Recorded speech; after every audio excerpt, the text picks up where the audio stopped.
छुट्टियां शुरू होते ही हमजा बहुत खुश था।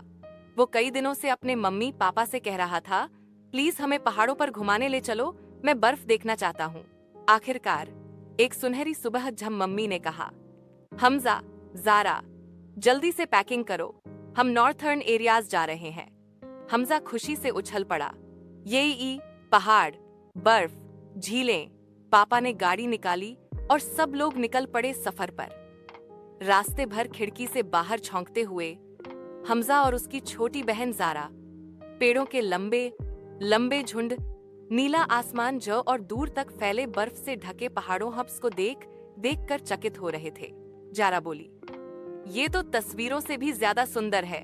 रास्ते में वो लोग एबटाबाद से गुजरे, नथिया गली में रुके और आखिरकार कालाम पहुंच गए।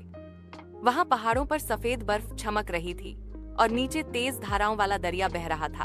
हमजा ने बर्फ के गोले बनाए इधर और ज़ारा पर फेंके। ज़ारा ने भी मजे से जवाब दिया और दोनों खूब खेले। अगले दिन वो लोग झील सैफ उल मलूक गए। झील के पानी में पहाड़ों का अक्स साफ दिखाई दे रहा था। हमजा बोला, ये तो बिल्कुल किसी जादू जैसा लग रहा है। मम्मी ने सबके लिए गरम चाय बनाई और पापा ने पहाड़ों की कहानियां सुनाई।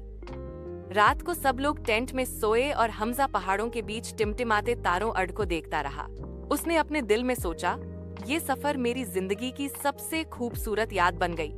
और फिर वो थककर मीठे सपनों में खो गया। सीख, कुदरत की खूबसूरती को निहारना और अपने मम्मी पापा के साथ वक्त बिताना ही सबसे बड़ी खुशी है।